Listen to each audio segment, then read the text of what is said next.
Hello, everyone, and welcome back to the Adcast, a podcast for the study of modern visual culture. I'm your sensei, Renu. And I'm your genderless gem-based combat lifeform, Soup. This week, AD stands for Aesthetic Treasury because we'll be talking about Houseki no Kuni, also known as Land of the Lustrous. But before we get into that, what have you been up to? That's a very good question. I feel like when I don't remember when we recorded that last episode, but it wasn't that long ago. I mean, we've played some Ace Attorney since then, and to be honest, I really have not been up to literally anything. I mean, when I really think about it, I mean, like. I guess the question is like, what else do you really do anymore, other than sit inside your home and watch as everything gets like weirder and wackier as like, you're like, okay, cool. You enter January and you're like, all right. And then like not a week goes by and you have a violent coup attempt, right? And then you're like, well, shit. I mean, I guess like that's kind of it. Like that's probably gonna be the most like whack ass thing to happen this year. And then it's like, nope. Actually, no. It turns out Reddit is gonna crash the stock market. They're bored, you know. I mean, yeah. I mean, yes, they are bored certainly. But they're also, vindictive at a large financial system that does not care about them. It's very funny, I have to say, about the whole like Reddit sort of stock situation, because like I on one hand, like these are definitely people that I largely would never agree with on most of anything, but for some reason we all seem to be in the same boat, deciding that like hedge funds and the like should be destroyed, which we all kind of agree is the case. But it's just kind of a very weird like time to find yourself where you're on the same side as like weird Reddit libertarians, and you're like, I really don't want to be associated with you, but like, yeah, I guess it's what it's like. It's like that Onion article where it's just like the worst guy you have ever known has made like a great point tragedy. So yeah, I mean, I knew virtually nothing about the stock market before this week. Oh, really? I mean, I knew the kind of like basic amount of stuff that one learns in like an economics class. Our economics class is a little bit like more like quote unquote hands-on. So like we did some study about like stocks and practical financials and the like. But like to be honest, if you had asked me like how one does that, I'd be like, shrug emoji. I don't know, right? And obviously, like I didn't know about any of the like it's one of those things, right, where you know that something fucky is going on over there, and like you just completely checked out of it, right? Like that's the stock market to me, where it's just like definitely people are doing things bad, right? Like the stock market, we all agree, is kind of a bad thing, right? And like even amongst that kind of environment, people are not following the rules and all that, and they're kind of doing really shitty things to turn a profit. We all kind of knew that. But like this is something completely else. Like I cannot say how kind of hilariously gratifying it is to watch a very large financial institution just like whimper, because they're like, oh no, we got caught, right? Because part of the problem, right, part of the reason that they couldn't like weasel their way out of this, well, that stands to be seen, I suppose. At the time of recording, like a lot of things are up in the air. Oh, they will weasel. Yeah, well, I mean, the thing is that a lot of things are up in the air, right? Because like they're doing kind of a lot of the like apps and like sites that let you like buy and sell stocks are limiting what stocks you can buy and sell, because the big financial institutions and like investment brokers are like freaking the fuck out, right? Yeah. So I mean, it's obviously like just like a huge power grab. Like mask off power grab, like in plain sight of everybody. Everybody knows like that's the case, right? Yeah. And like, all that being said, it is somewhat gratifying, I have to say, to just watch them like scramble because they fucked up really hard. Because so I don't know if you know how the mechanics of this work. There have been a lot of people who have like broken it down and explained it, but like essentially what these people are doing is they are borrowing stock and then selling that stock that they borrowed on the promise that they'll return it. And what they do is they just buy it back later when the price has gone down.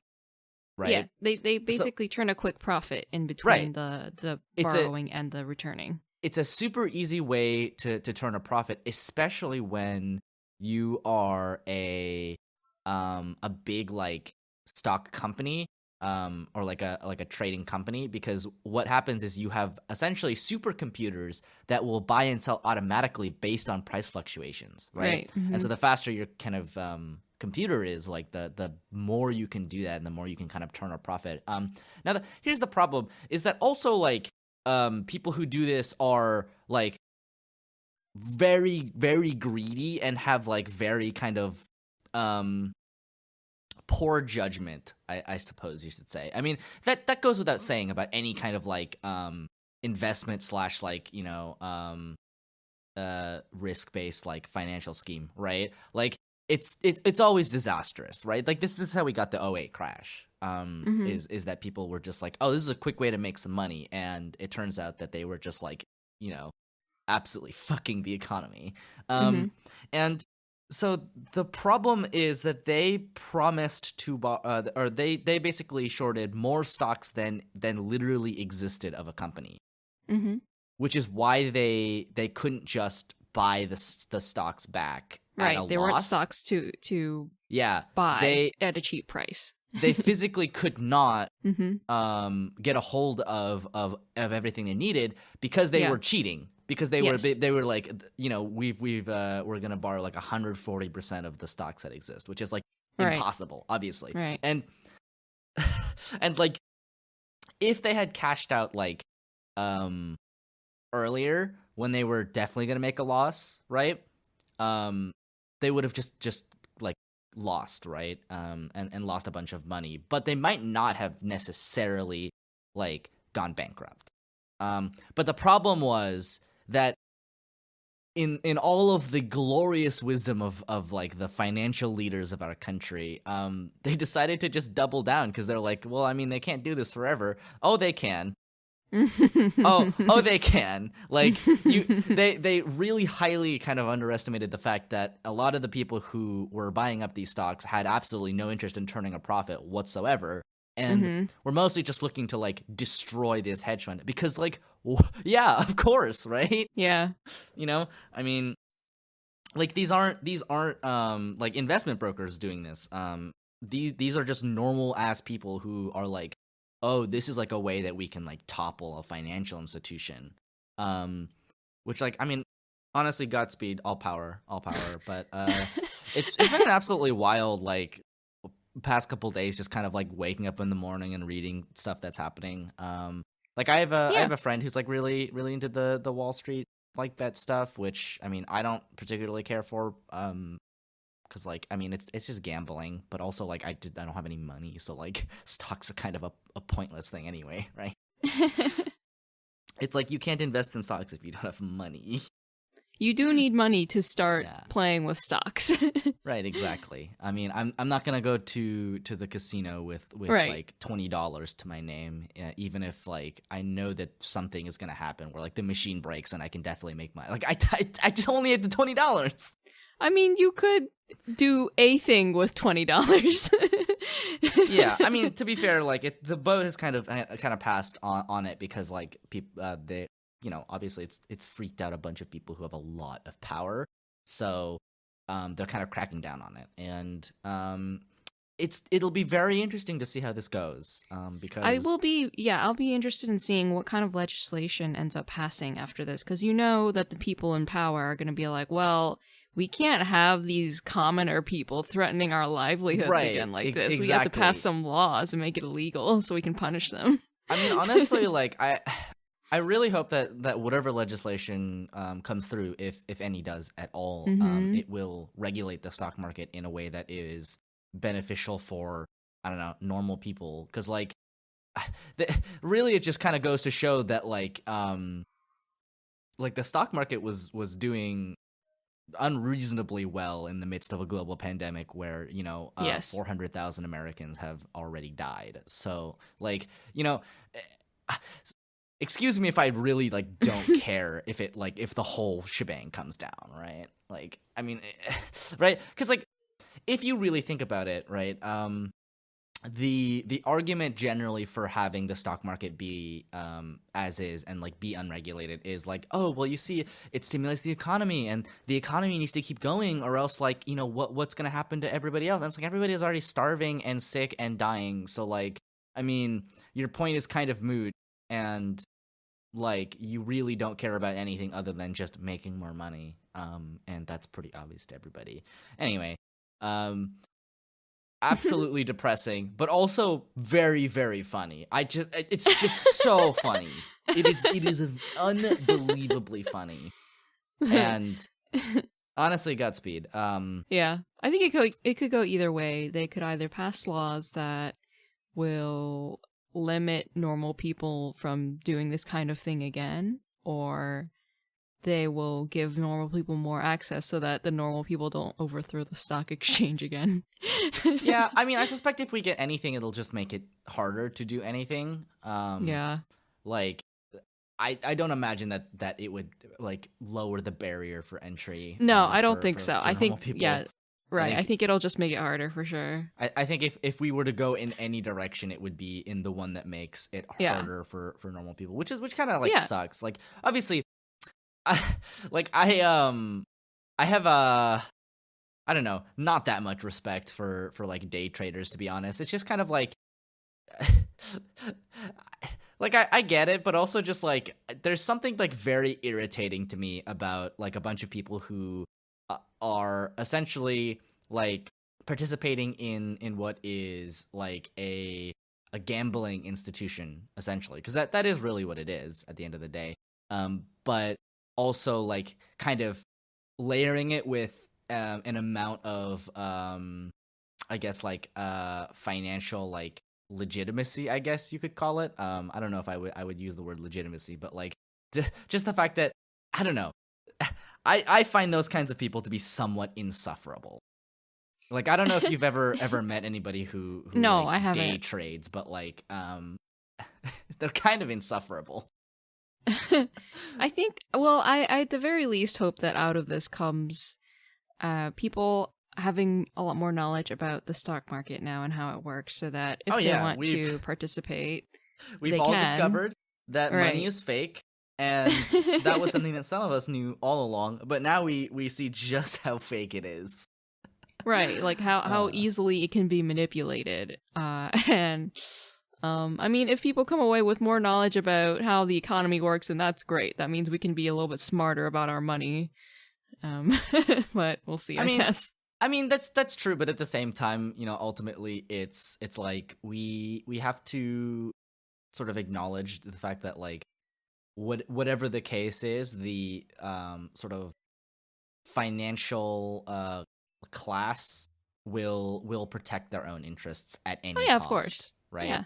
And as much as I like kind of don't like the general attitude of like day traders, I mean, I gotta say, like, the fact that there are people out there who are like very threatened by these people is very funny to me. I like it is definitely one of those like, the enemy of my enemy is, I guess, my friend for now, right? Mm-hmm. It's very like, I never thought I'd be fighting, side by side with an elf. What about a friend? I could do that. Yeah.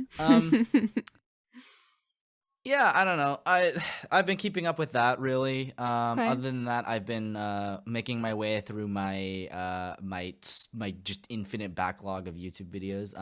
It was at about 320 plus like 2 weeks ago or so, but I've managed to cut it down to about 50, so I'm feeling pretty good. Oh my god. Yeah.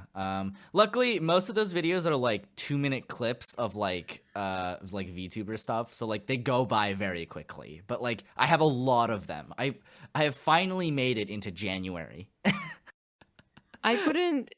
There's just like no way for me to keep up with that much content.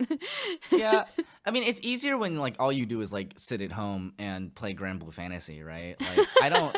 To be honest, I don't have that much to do right now. I mean I like make the podcast and I stream the video game and I do some writing sometimes, but like for the most part, like I I have a lot of free time right now. Oh really? I need to give you some work then. Well, I mean that's funny because like I need you to do a lot of work. Oh, don't. No, this can only go one way and not towards me. Oh, I see. Yeah. But yeah, what have you been up to? I've been buried in work. Okay, yeah. That sounds about right. That I got that impression. I just have an animation deadline tomorrow, so I gotta make that. Oh my god. Yeah, it's a project I've been working on since November. So, oh my god. Yeah, it's coming down to the wire tomorrow, so we'll see. But aside from that, my escapism has been more Animal Crossing. Okay. Yeah. I have recently found more joy in the game by setting my clock to a different time zone, because the time that I would come on to and play the game was always right before bed, which is like around midnight. Yeah. And that is not an opportune time to play the game because everything is closed except for the museum, and visitors aren't usually hanging out, at least not that I've seen very often on my island, except for like Gulliver and the Ghost. And I was so sick of it because I had been storing up all this fish and these insects like since I started playing the game. I hadn't been visited by CJ or Flick, and so half my island was covered to the point that my game was lagging. Oh my god. Whenever I went to that side of the island. So finally today, because I had set my clock back like by like I don't know, like 4 hours or something, I got visited by Flick today, and so I sold off all of the insects, and now I'm just waiting for whenever I can get randomly have CJ visit. But yeah, it's been much nicer now that I can actually interact with my villagers again since they're awake, and maybe I'll actually get to meet the turnip lady. I don't know. I mean, this just confirms to me that in quarantine, the only time zone that matters seems to be JST. Yeah, no, that's so confusing to me that, considering that I know that this game is marketed, of course, towards kids, right? And they don't really expect kids to be up till midnight. But I would expect that Nintendo is fully aware that they have an adult fan base, and that maybe a lot of their adult fan base would be up at midnight local time to be playing their game. And so to basically make your game boring at these, these late hours just kind of seems counterintuitive. Like, I get that they want to make it more like a daily life kind of sim type of deal. So of course everyone's supposed to be asleep, so you should be asleep too, but it makes your game boring. Yeah, this has always been an Animal Crossing problem, which is that like the amount of stuff that you can do at night is just drastically decreased. Like there's so little that you can actually do at night. Yeah, I mean I literally can't play the game at any other time unless I like sneak it in during my lunch break at work. I have work, and then I come home, cook dinner, clean, that kind of thing, get ready for bed, and then it's bedtime, and I have a couple, like maybe an hour to play, and then sleep. Mm-hmm. Yeah. So I don't know. But yeah, I'm glad I can have that to wind down during busy time. Yeah. Yeah. But yeah, that's about all I've been up to, really. Nice. Mm-hmm. Yeah, I can't really think of anything either. Yeah. Yeah. Yeah. I mean, we've been We can playing just Ace roll right Attorney, into it. but I've been playing Dark Souls. So Yes. Yes. So yeah, why don't we get to it? Why don't we talk about Houseki no Kuni? Wee. I So actually I wanted to make a quick note that I really like the way that they translated this title into English. me too, actually. I Yeah. agree. I agree. Yeah. It's a very good title. Yeah. And this is one of those things where I kind of hate when people are anti like localization. I guess Mhm. because localization has a very like bad rap. Mhm. Primarily because of the 90s in America, where everything that came to American shores was Mhm. localized, quote unquote, Yeah. to essentially become kind of like hyper American, right? Like Yes. there is a legitimate kind of discussion to be had about the ways in which translation is a tool for um, like rendering cultural objects in a way that is inoffensive to a like a hegemonic audience, like an American audience. Right. But at the same time, all translation is localization, right? You're not going to get away from it. Right. All Yeah. translation is a process of interpretation, Mhm. and you interpret based on the context that you personally have as a person. But anyway, Yeah. whoever translated the title did a really good job. Mhm. Because Hoseki no Kuni just literally means like country of jewels, and that would be the most Right. boring ass title. Like it would be such an uninteresting title. Yeah. like Unfortunately, but yes. Land of the Lustrous is a really great title. It's like Yes. catchy. You've Yes. got like kind of that like slight alliteration that's going on. Yes. Yes. It's just a very like fun like turn Mhm. of phrase. Mhm. It effectively conveys what the series is about. I think it's great. Yep. I think Yep. it's great. Yep. But yeah, so let's get into it. Hoseki no Kuni is a manga series written and illustrated by Haruko Ichikawa and has been published by Kodansha since 2012, which, believe it or not, actually means that it came out a full year before Steven Universe started airing. And in the course of Woo. researching this for the episode, like, Mhm. for this bit, I came to the like stark realization that Steven Universe started airing 8 years ago, and I don't know how to handle that. That's like really, I don't know how to handle that. Like you're kidding me. No way. That's ridiculous. Yeah, man.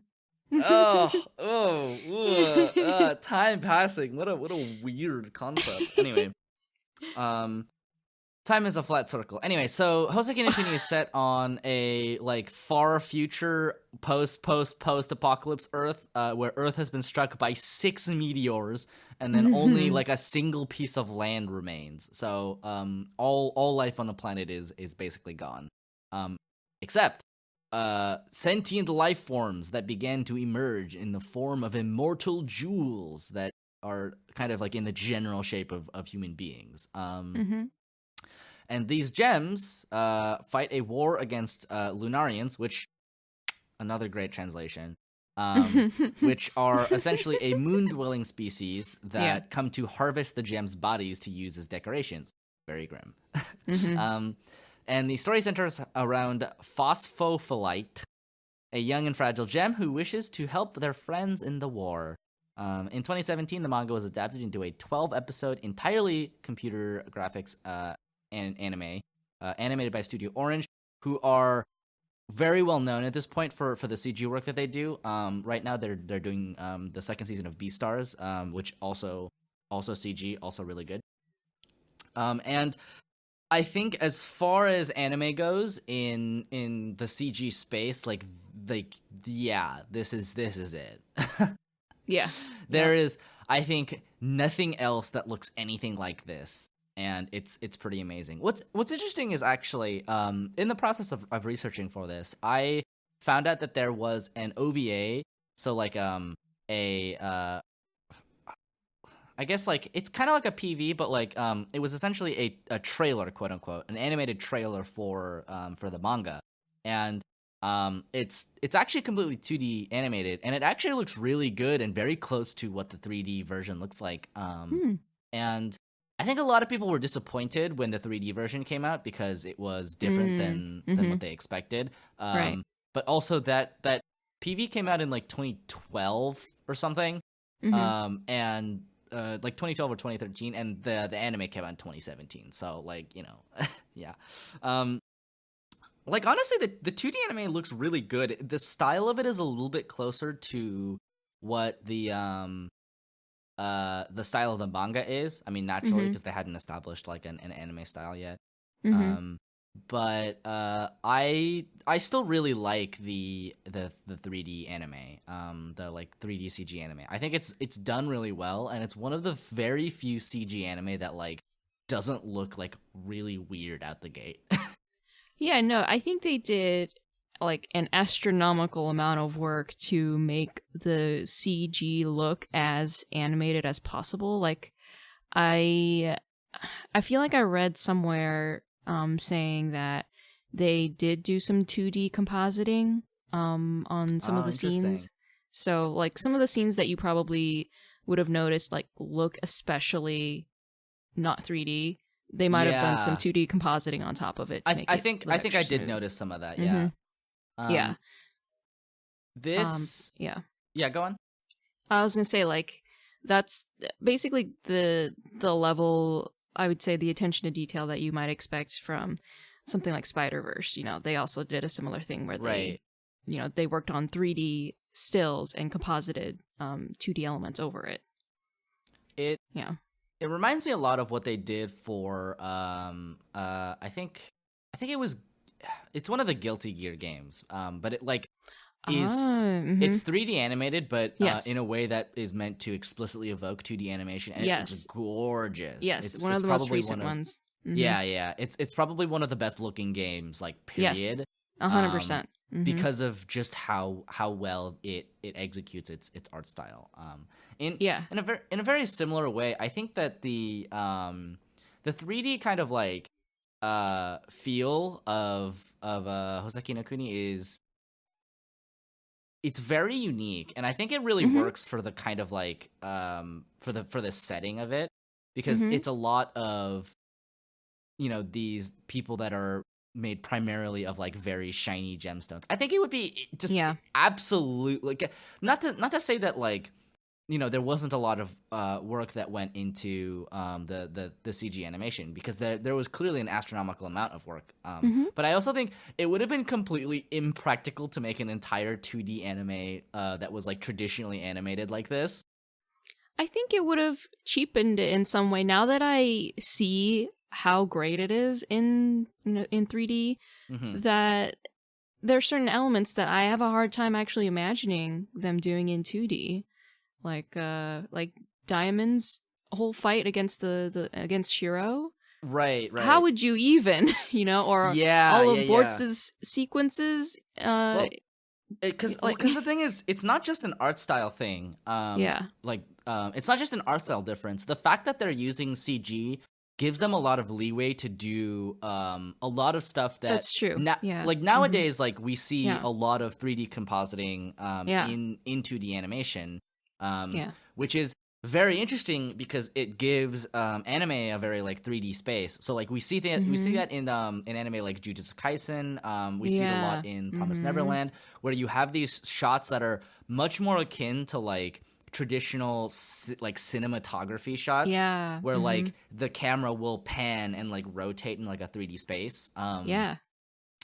But that's native to CG because of the way that the animation itself works, and that means that you can hold camera angles and shots a lot longer, right? You don't have to cut away from a shot. Whereas in 2D animation, because you have to construct everything in the environment like by hand, and you can't like move it around without reconstructing it, like it means that it's a lot easier to convey 3D space. It's a lot easier to hold like really long shots. Like there was do you remember that It was that Sandra Bullock movie a while ago. I think it's just called Gravity, but it's about her in like space, right? Mm-hmm. The first like 15 minutes of that movie are like just one continuous shot, I think. Right. And Mm-hmm. it looks really cool. Yeah. And you get a lot of that where like I noticed that they would hold shots quite a lot longer Yes. Mm-hmm. than they would. And if you notice, especially in the fight scenes, they'll just move the camera around instead of like cutting between shots. Yeah. It gives it a very different like feeling, a very different kind of like, sense of space. Yes.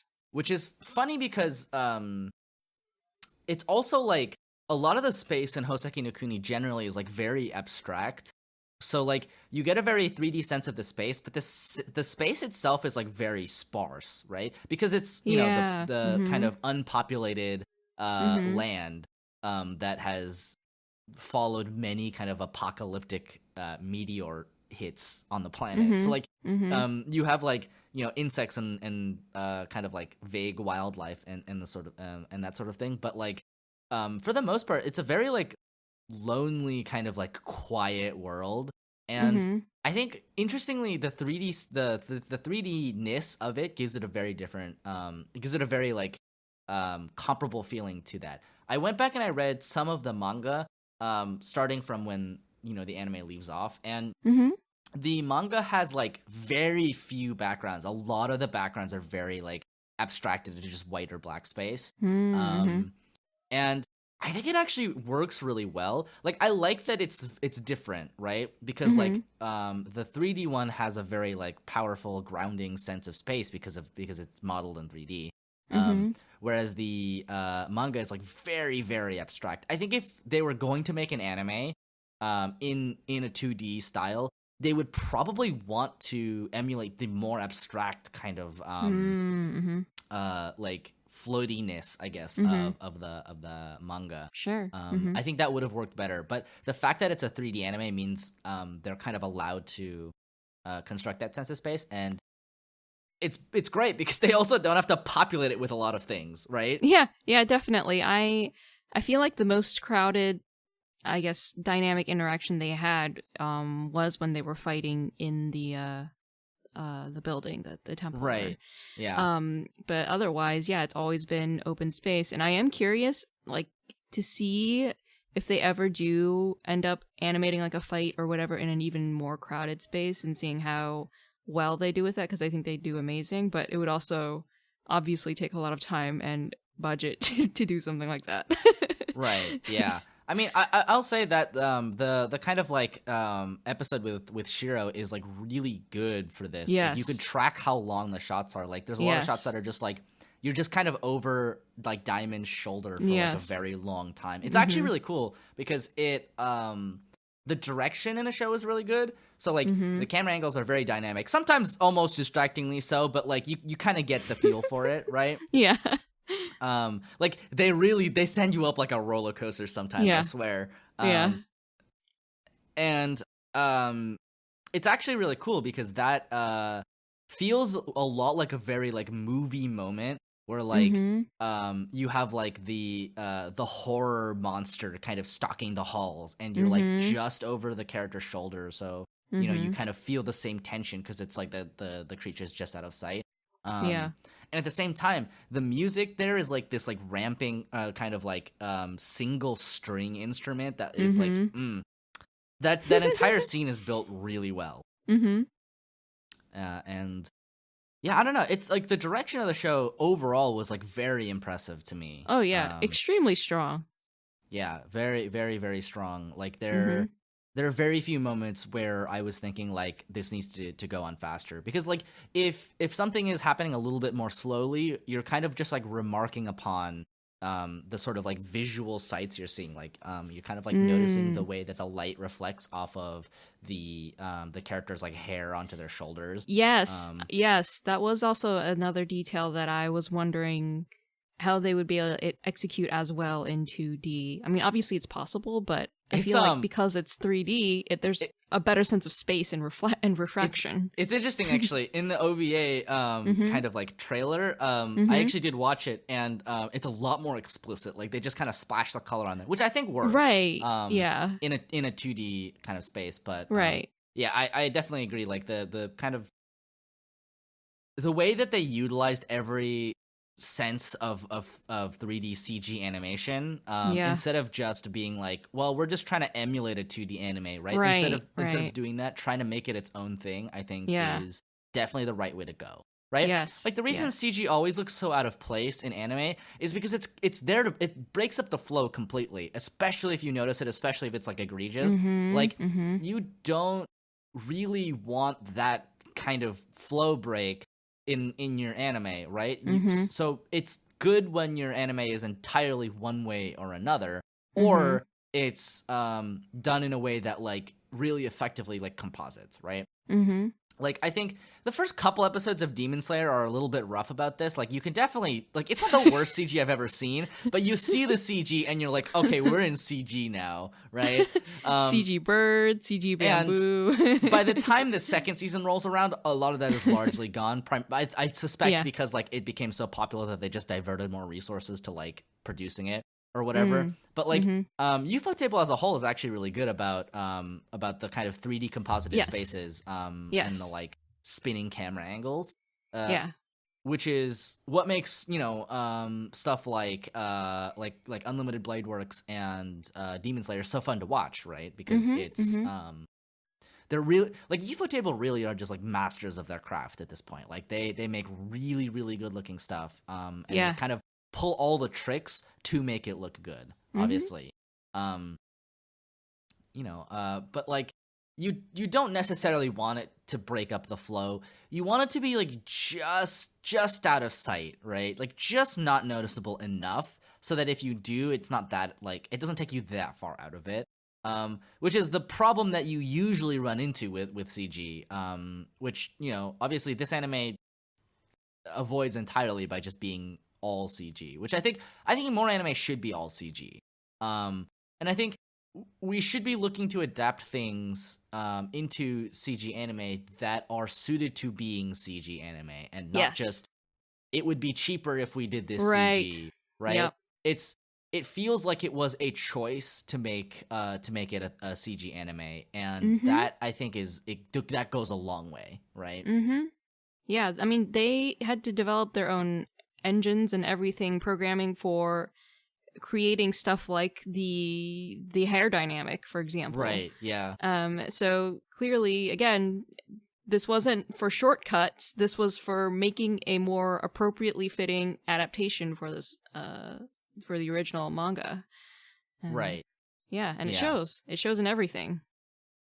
Yeah, I mean, that kind of intentional, because, like, if you're making an anime, you should be making it from the ground up. If you're making any media thing, you should make it from the ground up to be appropriately suited to the medium that you're doing, right? Like, if you are, you know, making a I mean, let's just say you're making like a game, right? What you should be looking to do is making your game in such a way that it is important that it was a game and not just like a novel or like a TV anime, right? Because a lot of like bad games tend to just be like, oh, this is like a story we want to tell, and there's no difference between that and if you had just watched a movie, right? And in kind of a very similar way, it's very important that you build your piece of media to, you know, appropriately reflect the medium that it's in, right? Like, if you're going to make a CG anime, there are certain things that you have to do to accommodate it being a CG anime. You know, there are certain strengths that you will have over, you know, traditional hand animating, and there are certain weaknesses you're going to have. And that's just like, you have to lean into it, really. Like, you shouldn't just do mitigation work. You should actively look to emphasize your strengths, right? And I think, like, Houseki no Kuni is great because, like, every aspect of it is like built really, really well to reflect this, right? Where, like, obviously you have the CG animation and all of the like light effects, and they're kind of going all over the place, the like reflections. And overall everything looks pretty good, right? Mm-hmm. If you saw the environments in the abstract, they would look a little bit funny, but because they're juxtaposed against the characters who look like they fit inside the world, it doesn't look weird, right? Mm-hmm. And also kind of the same that way, where it's like if you had this 3D world and then you slapped 2D characters on it, it'd be really weird. Yeah. It would be interesting, and if you did that on purpose, that'd be pretty cool. Something like Danganronpa, where like all of the like characters in Danganronpa just look like cutouts for some reason. Yeah. That's a cool like stylistic choice that you can make. But that's a choice you should make. I suppose I should say. But I like the fact that everything is kind of built from the ground up to be to be like this. Like the fact that there's just like rock noises whenever they walk, which is really funny. Just like the pop, pop, pop, pop. Oh my god. The sound design. Oh, the sound design is excellent, yeah. Oh my god. It is so like this level of sound design would be able to carry an animation even if it was of a lesser quality than this, right? But the fact that it works well together, like, oh my gosh. I completely agree, because it's a very like visually pleasing anime to watch. Yes. But the sound goes a long way to making it even better, because there is so there's like kind of a couple pillars of this, where it's like, first, the music is like really good. It's very very fitting. It's very unique. It sounds like it was written for the series and isn't just a generic set of music, right? Right. Like there is this kind of like calming music, but also just this like kind of like unsettling like mantra kind of music that plays whenever the Lunarians very show Asiatic up. music, and it's very like Buddhist temple kind of like feel. Yes. I know we haven't gotten there in Ace Attorney yet, but it's like Crying Village in Ace Attorney. It's like that. I think about that music all the time. Where it's just like that. But it's that. And obviously the sound design is very good. Like there's lots of little rock noises, lots of like swings and like rattles and like resonances that are very cool. The shattering noises are very like sharp and like nice. Man, yeah. And then like the third one is the voice acting is so good. I actually went back to the voice cast, because I swear to God, every single character in this anime is voiced by like a really like top tier voice actress. Extremely great voice acting talent in this anime. Yeah, well, because Sensei is voiced by I think Joji Nakata, who is like really super famous, and then like the rest of them are like voiced by like A tier talent, Rie Kugimiya, like Sayori Hayami. Yes. Like I think Ai Kayano is in this. It was very funny to me, where I was like, we're gonna have a like an anime that is primarily about like androgynous like rock people. But most of them are like 99% of them are voiced by voice actresses. When's Romy Park gonna show up? And then she does. Like 10 episodes in, you're like, oh, whoa, there she is. Oh, there she is. Which is pretty cool. Yeah, no. As soon as like I saw Antarcticite, I was like, I had a feeling. I was like, it's gonna be voiced by someone I really know, and of course, it's Killua's voice actor, oh my voice God, actress, Maria Issei, and I was like, it's perfect. I think the only possible person we're like really missing here is like it's just a Megumi Ogata voice person. Yes, I agree. But I mean, honestly, like the voice talent is so good, and the direction for the voice is like, okay, like this is something that's like really kind of underrated, because like obviously a voice actor can put on a good performance, but a lot of voice acting also comes down to how the like script is written and how the direction is like given. And this is like exceptionally well directed in terms of voice acting. It's very very good. Like, because obviously we've been watching anime for a long time, and we're like, oh yeah, these are like good voice actors. These are good voice actors. But very like, I feel like it's not as often that you necessarily hear something and you're like, that was an amazing performance. Right. And in this case, like, because normally it's like, oh, it's just like, it's natural, it's normal. But like this one is like, it legitimately feels like a really solid performance. It's like exceptional. And obviously I'm going to put a pin in this because like I wrote some stuff about this later, about like, this anime about like genderless rocks, and the fact that most of them are voiced by women. I have some stuff to say about that. Put a pin in it. But like, yeah, overall, like this anime is like very well produced. Like, the production value of it is like off the charts. It's very, very well done. Yeah, I like that it conveys the tone of the manga really well. Having read a couple of chapters, not of stuff that I've read, but like the manga feels, and I think appropriately so. It has a very melancholic, like lonely feeling to it, which I think probably is at least somewhat intended, because of the setting, right? It's like a very like lonely place to be, where like really the only things there are you, your friends, some slugs, and aliens that will try to kill and kidnap you at any moment, right? Right. So like it's a very like stark kind of lonely world, but it's also very like big and beautiful, but also it's so empty. And like you see that come through a lot, especially in the episodes when Phos is like walking through the ocean. And normally you would be like, oh, this is like, you know, like they're just being like lazy or whatever. But like that's the intention of the setting. And so it actually takes on a new meaning, where like actually it feels like the world is very lonely. In many ways, it actually feels a lot like Evangelion, especially like the later movies in the rebuilds, where you can get a very, very real sense for just how like messed up the world is and how empty it is. Right. But it's like, but it feels like that, but like in the future after everyone has kind of died off. So like, not only, so it has returned to being beautiful, but it's also just completely empty. Right. Yeah. And I really like that. I think it's a very nice touch.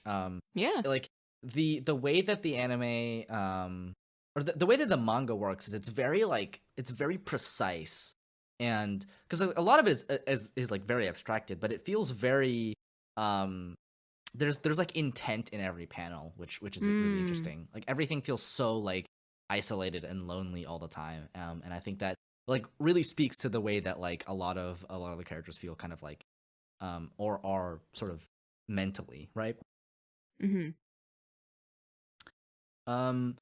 Speaking of, let's talk briefly about the story, which there actually isn't that much of in the anime. You can kind of tell that like they weren't really sure how much they could do in 30 I was gonna say 30 chapters, because that's the amount of time that the anime covers, but like they had 12 episodes, and you can tell it was like very hard to stop at episode 12. Yeah, I at first, like, I was so impressed by the pacing, because to me it felt just right. It was entertaining, but like not super fast or super slow. But then as the show started to wrap up, I was like, where are they gonna go? How far are they gonna go? Or when are we stopping? Because it's episode 12. It absolutely suffers in the sense of it does not know whether or not it will be renewed for another season, which is like, honestly quite a shame. If this had gone on for 2 seasons, I think we would have gotten a really satisfying like end point.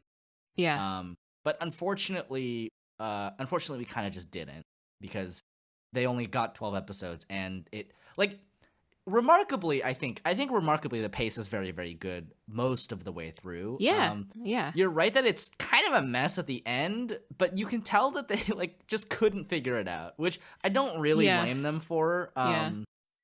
It is the curse of being an adaptation of something and you not having control over how long that adaptation is. Like, honestly, it's a crying shame. I would have absolutely loved to just have another season of this. Yes, 100%. But obviously, for one reason or another, they stopped at episode 12. They only got cleared for 12 episodes or whatever, and they never got, as far as I know, they never got renewed for another season, which I hope it does happen. Oh yeah, me too. There's certainly, I think, enough manga to cover another season, and I don't know, I kind of hate when anime has to be hamstrung by how long it is. Like it's kind of the saddest thing in the world when your story is very well paced and very well paced for the story that you're telling too, and then it just falls apart right at the very last moment because you just couldn't get cleared for another season or whatever. Right. Like it would, I mean, in the ideal world, we would have these series be as long as they need to be. Right. Neither Exactly. too long or too short. And, that's it. And then they would just air and we would all be happy. But that's not how it works. Yeah. The story setup itself, I think is pretty cool. The fact that all the characters have the fact that all the characters are based on gems, and this goes for anything that has like a kind of like Gijinka basis for characters, is it's very easy to build your characters, I think. At least in comparison to like building them from scratch, right? Because when you build them from a base, there's a lot there that you can kind of work with and utilize to make a character that is both instantly readable and recognizable, but also like, you don't have to put as much work in, right? Because like this is the reason that people use like tropes and archetypes all the time, is that it is so unimaginably difficult to be efficient with your like use of space in a story to tell us something about a character without just being like sitting down and like saying it, or like having a character awkwardly say something. You always notice when it happens, right? But when you have like something like gems, where they have a hardness kind of scale, right? And they each have a very distinct kind of visual presence. It's very easy to build your characters. All you have to do is like tell people what gem it is, and then like have a couple character traits like show up here and there. Like it's a very like it's a very show not tell kind of like way of characterizing, which is really, really good, right? And this goes for anything with like kind of Gijinka roots. Like for instance, if you did like an anime based off of like the animal kingdom, right? Like you would instantly be able to tell like what kind of character an elephant character would be, or like I mean, kind of that's essentially what they did for Beastars, right? Right, exactly. For Beastars, they it's the exact same thing, right? So that kind of visual shorthand, or that kind of like non-verbal shorthand, I should say, is very important, and it's part of the reason that character design is so important, and why you should always have a good character designer if you're doing anything that requires characters, right? You want your characters to be recognizable as fast as possible, so you can immediately start building attachment to these characters, right? Like Houseki no Kuni, I think, works really, really well because if you actually look at how much time they really spend on each character, a lot of the times it's really not a lot, right? Like Antarctica is there for like 2 or 3 episodes and then dies, and then Fos suddenly has like ultra PTSD, right? But it works because we get enough of that character. Yeah, and we get enough of their relationship. Right. I think it's so interesting because their body shapes, for the most part, are very similar to each other. All the gems, aside from Sensei. But it's their hair and, of course, their facial expressions and their behaviors that are drastically different. And so that's basically enough for you to distinguish between them. Yeah, there is a lot of work that went into distinguishing them like non-verbally, which are not just non-verbally, actually verbally as well. Like the fact that they each have their own kind of way of speaking is part of what makes them so recognizable. It's actually, if you go from the anime to the manga, especially if you don't read it in color, it can actually be kind of difficult to tell which characters are which sometimes because there's no color. Right. Right? Because the color makes them so visibly recognizable. Yeah. But at the end of the day, most of them have like very similar shapes. Which is another thing that I will touch on later, so I'll put a pin in that. But like, I really like the way that the characters are designed. I kind of wish that like, I almost wish that the manga was always drawn at least in a little bit of color. I know that's not like a very like standard practice, but if you just like filled in the like hair colors of each of the characters, there's out there are minimally colored versions of the chapters of Houseki no Kuni where you can read and they just color in the hair color. Basically, and just from that you can instantly tell which character is which. That's but like, the orange one. Yeah, exactly. But there's also a lot of like little things that are really cool, like the fact that Alexandrite is like obsessed with Lunarians and turns into red Alexandrite, because Alexandrite is a stone that changes colors depending on the time of day because of the way that it absorbs light. Which I think is a very cool little detail that they had, where they're like, aha, you see, yeah. But like, you know, in that way, though, like it's a lot easier to build characters if you have something that people can kind of touchstone off of, even if people don't really know that much about rocks. They know rocks are hard, rocks vary in hardness, right? And those two things are enough to kind of tell you like something about these characters, because they're like, they call foes sanhan, which means, you know, 3.5, referencing, you know, their hardness, right?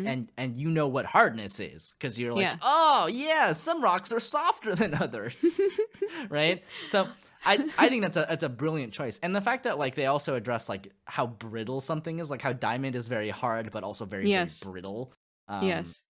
Like, and that kind of is an analog for their combat ability, which I think is a great kind of like delicious, right?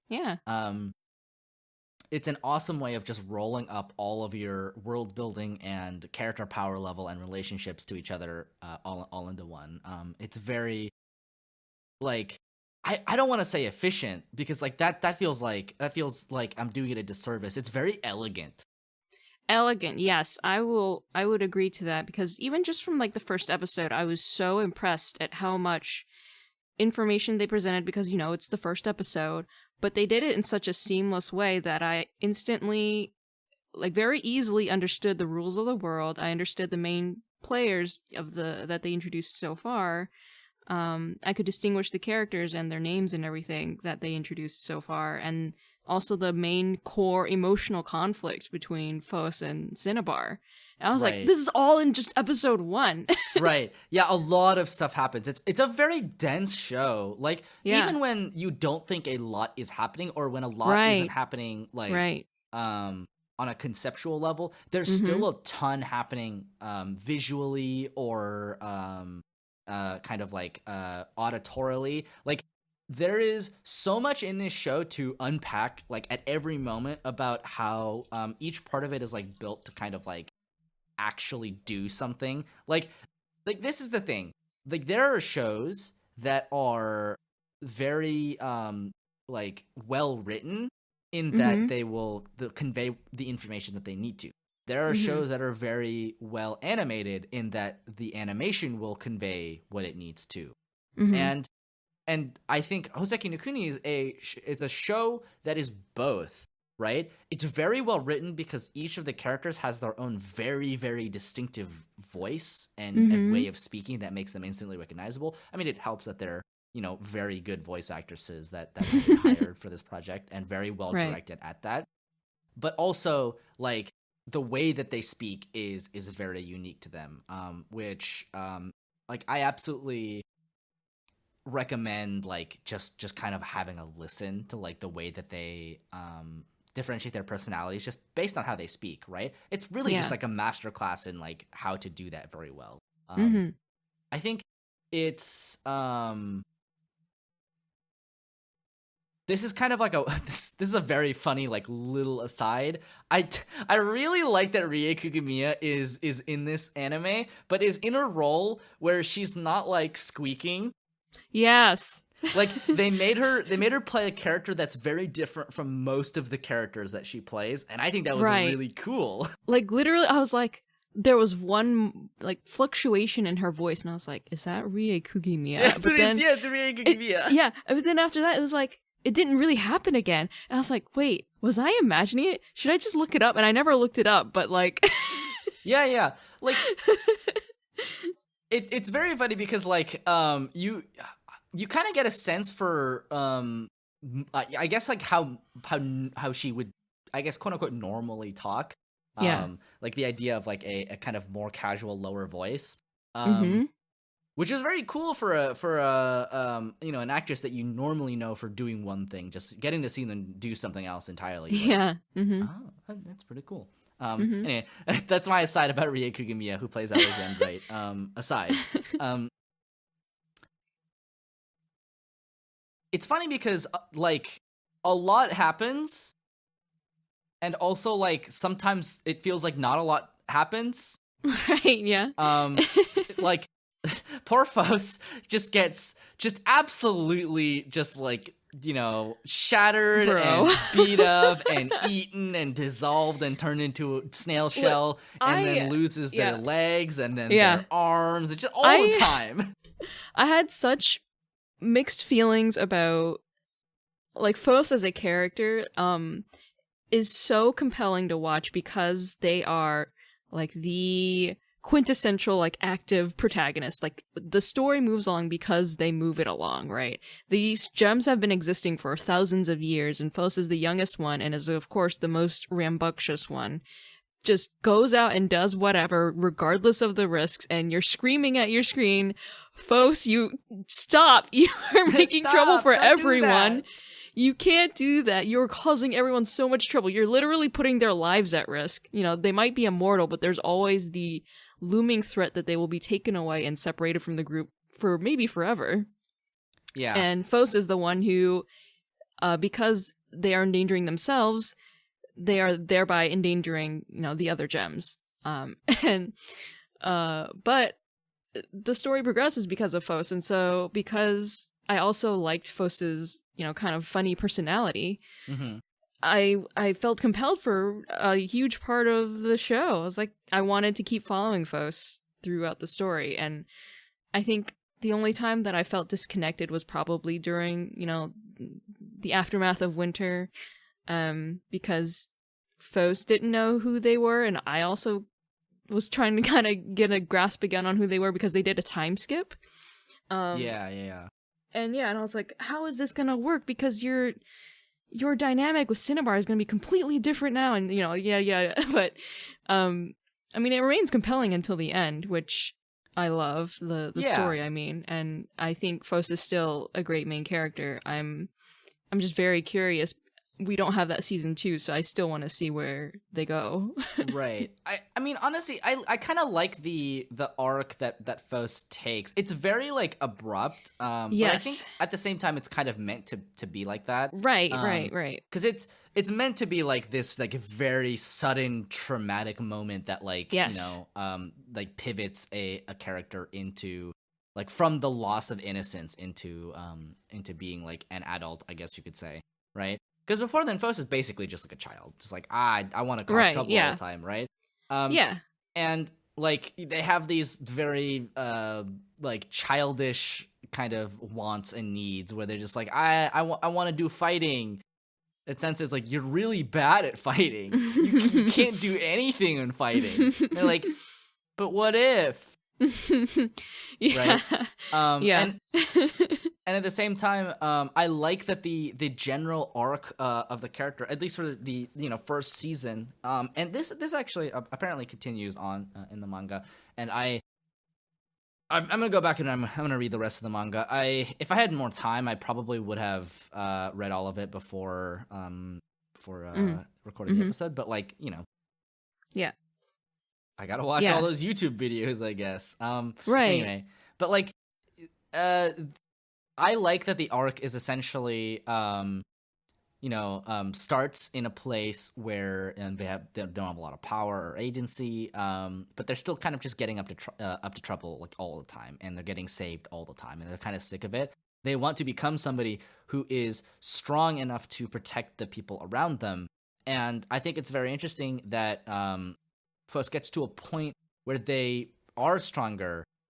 With their legs, and then like basically just sees that it doesn't matter, right? Right. And yeah. Mm-hmm. and they have to go, and then they're like, they have to go even further. They're struggling with like, well, like what do I do, right? Like Right. and the kind of like anxieties are bouncing off into the glaciers, and the glaciers are just like, stick your arms. Stick your That arms. was, oh my god. Give us your armies. Yeah, I love that the manifestation of Fosa's doubts like came about in that way, that all of Fosa's insecurities, you could tell, arose from the fact that their hardness is at a 3.5 or hardness Right. level 3 or whatever. And so they thought that by having new legs, it would suddenly solve all of their problems. And suddenly they have sturdier legs, they can run fast, they can actually do something useful. And it turns out that not only can they not really control their legs, but also that it doesn't really mean that they can swing a sword, right? They still can't really put that to use. And like, you know, when it comes down to it, like, even if you physically get stronger, you also have to get stronger mentally. Right, exactly. And that's what the next arc was about, right? Is the arc with Antarcticite is right. Amazing. I really like that, you know, we kind of see these physical changes on Fosa's body at the same time that we're seeing, you know, growth as a character into, like, not necessarily like a better person, but like somebody who is able to, I guess, protect the people around them, we think, right? Like that's kind of the thing, right? Like Fos is getting what they always wanted, but the question becomes, is it worth it? It's kind of like it feels a lot like it's funny because it actually feels a lot like One Punch Man, where it's just like, you know, I've wanted this for so long, you know, I wanted to become strong, and once I'm this strong, I like what do I see, and like what do I get? I just kind of feel like empty inside, right? Right.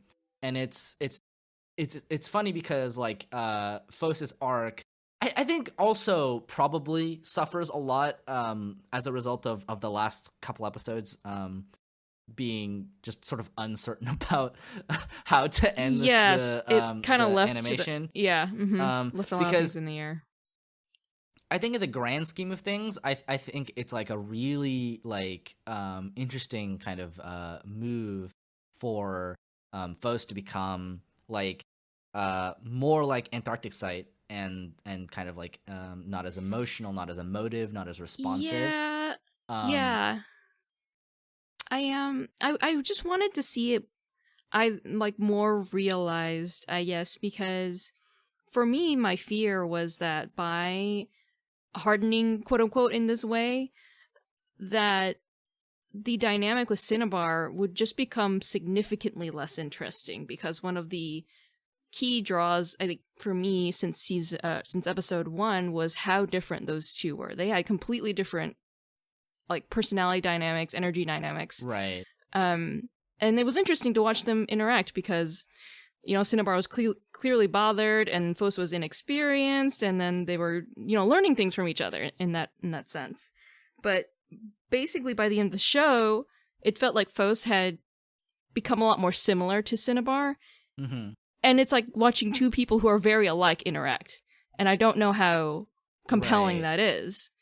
I think it depends, because I haven't gotten anywhere in the manga that kind of expounds on that relationship. I kind of like that the tension becomes that like Cinnabar kind of is having trouble reconciling who Fos is now.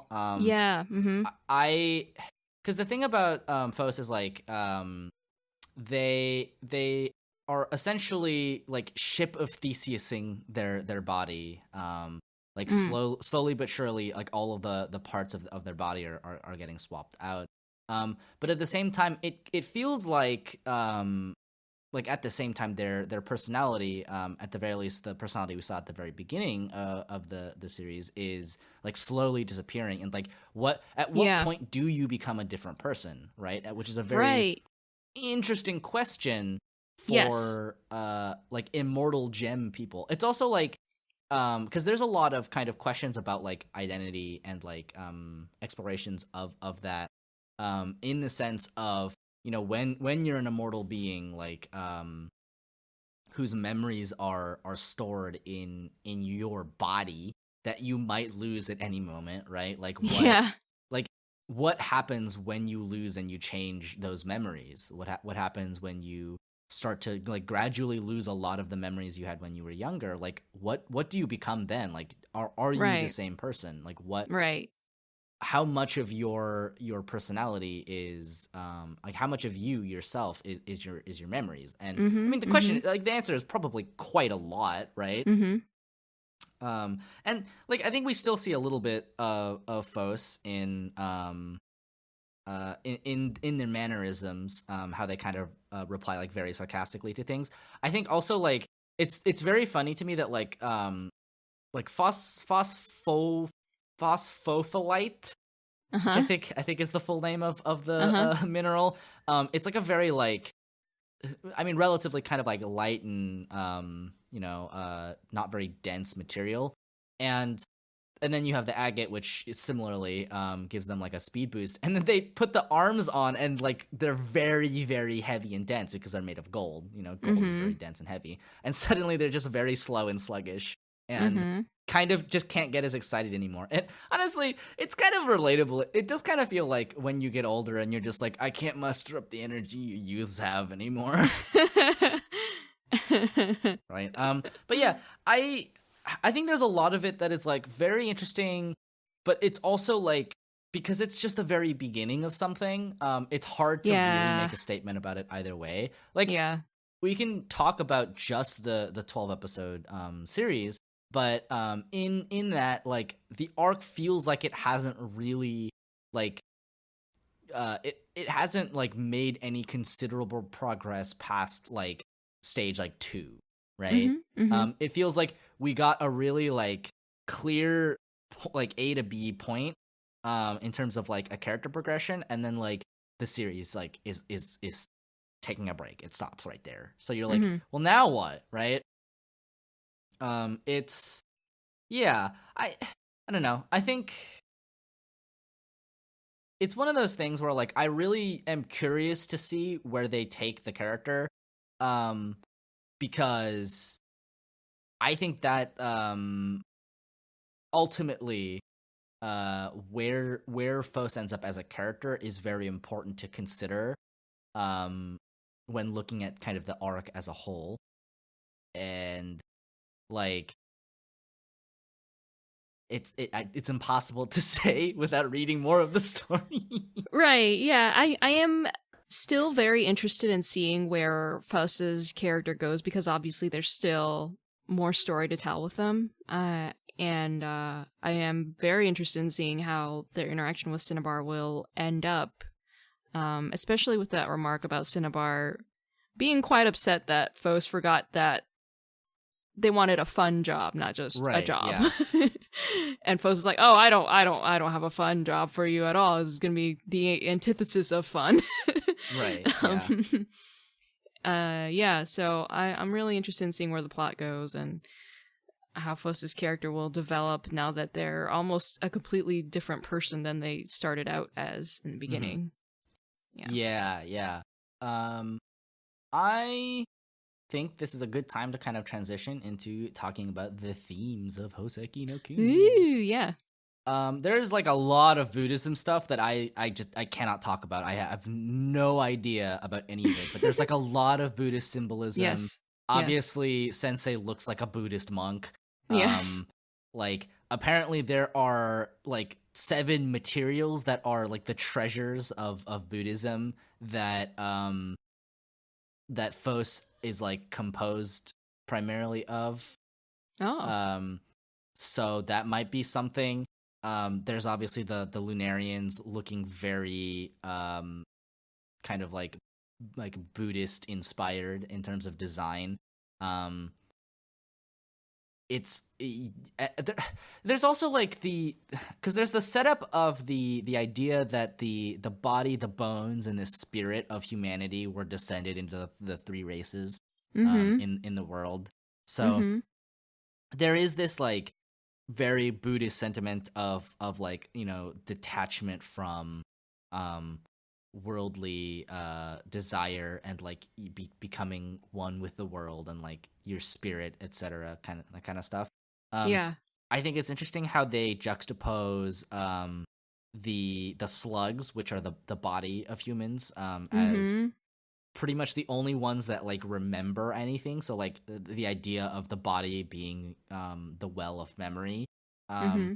the idea of the bones as being physical and immortal, but also like prone to becoming lost, right? Because Mm-hmm. like Mm-hmm. the body still the bodies like the slugs still like reproduce and propagate themselves that way, but the bones, which is to say the gems, are kind of immortal. They live forever.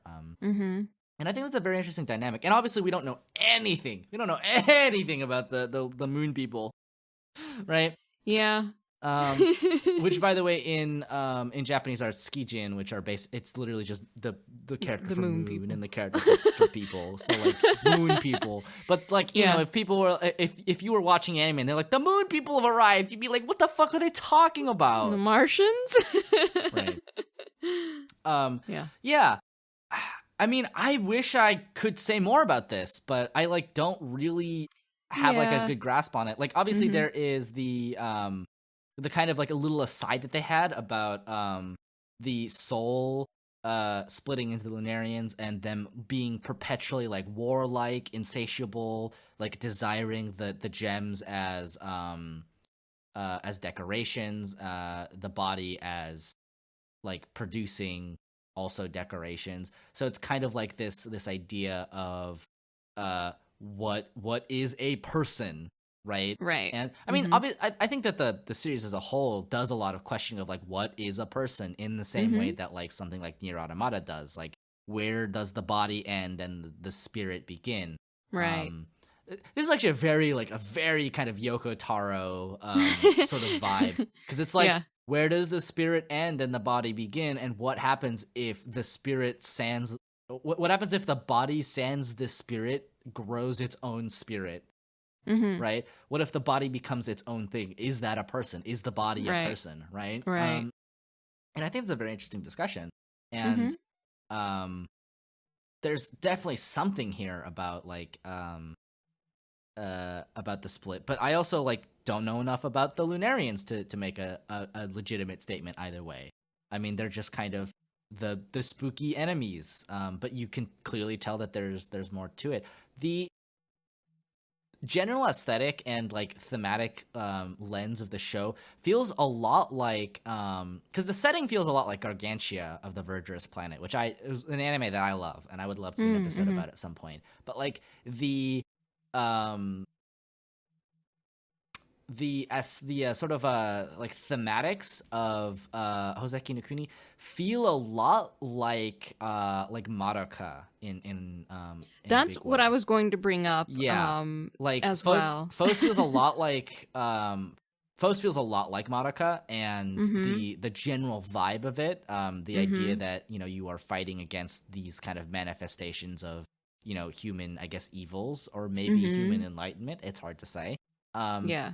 it all feels very very Madoka, and what's interesting is I think that while Madoka is a very well written story, it kind of feels to me like, and this is like thinking about it kind of in hindsight, but like I really like Madoka. I think it's one of like the most well written stories in anime.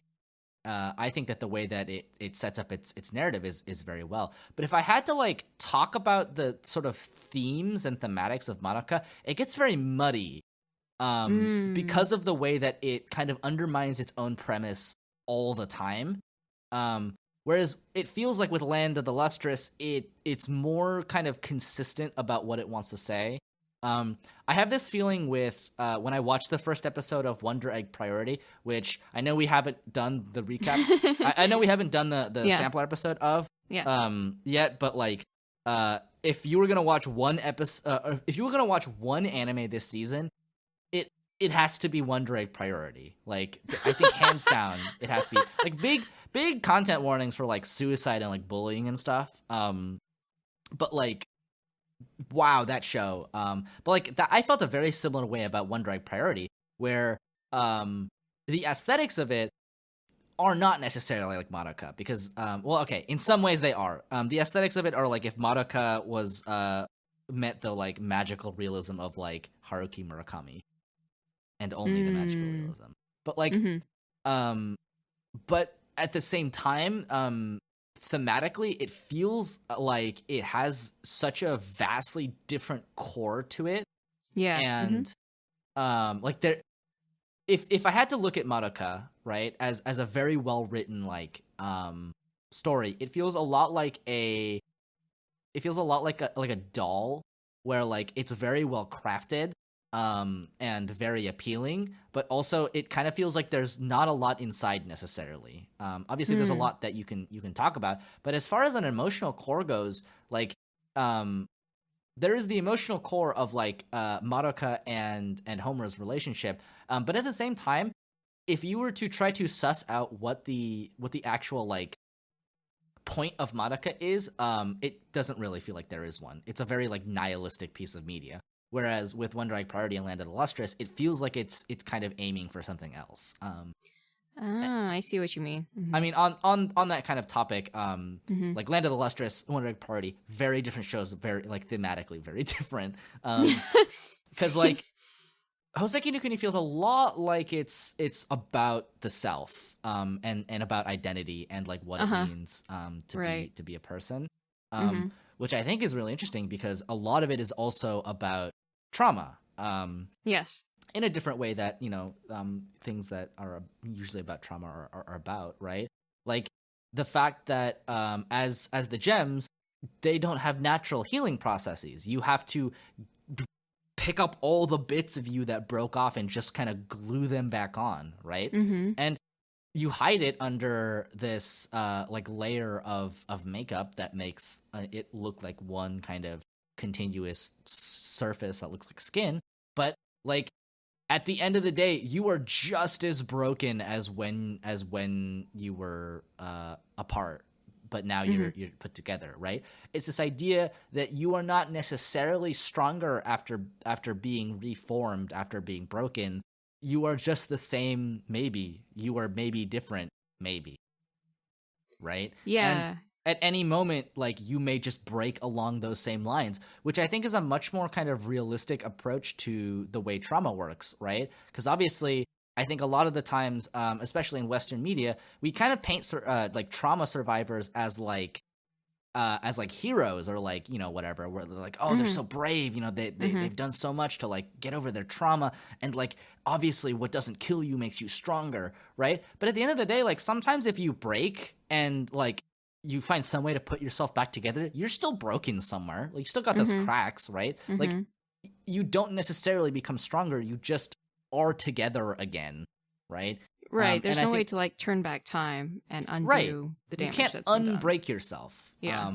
But at the same time, I like that. I like that the that Fos as the main character is kind of this embodiment of Japanese like kintsugi, which is the art of sticking like broken pottery back together with gold seams that show you where the cracks are, right? In many ways, Fos feels like a character who is much more flexible than the rest of the gems, because they're much more willing to kind of like take on, you know, new parts. But like, you know, when they integrate the gold platinum alloy into their body, right? Like all of the cracks are being filled by the gold, right? And it does make them stronger in a sense, and it does mean that they're not like hiding their cracks and their traumas in the same way. But it also kind of like that also kind of comes at a cost, right? It's not a net positive necessarily. Right. It's not a true good that it's happening, right? Yeah. Because they acknowledge, they're like, yeah, I mean, like it does make me stronger, but it will probably like force out the parts of me that are still here, that are still from my like, original body or whatever, right? So there's this idea that, you know, growing from trauma and becoming hardened to it to better kind of tackle the world will maybe make you lose a piece of who you were, right? Like there's a very real sense that Fos's childlike innocence has pretty much been lost forever. Yeah, there's a very uncomfortable trade-off that comes with every transformation that Fos takes. Right. Which I do find really interesting is that well yeah. I also like that that Fos's second that every kind of piece of them that they gain is has a very specific meaning to it. Obviously, they don't remember what happened in the ocean because they lost their legs and their memories of that day were in the legs.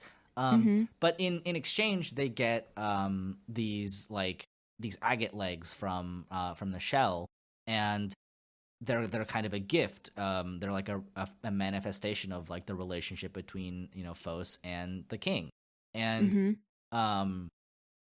and then you have the arms, which are like kind of the last moment where Fos was interacting with Antarcticite, and it also kind of coincides very well with Fos's general relationship with Cinnabar, where it feels like Cinnabar is obviously an outcast, and their powers are mainly about like because Cinnabar I think is just Mercury. I'm pretty sure. That's just what they call Mercury. And it's their powers are like to manipulate Mercury, which is like liquid at room temperature. So the effects for that are very different. It's like a more of a liquid based attack, I guess. Which Fos is also able to do with the the gold platinum alloy, right?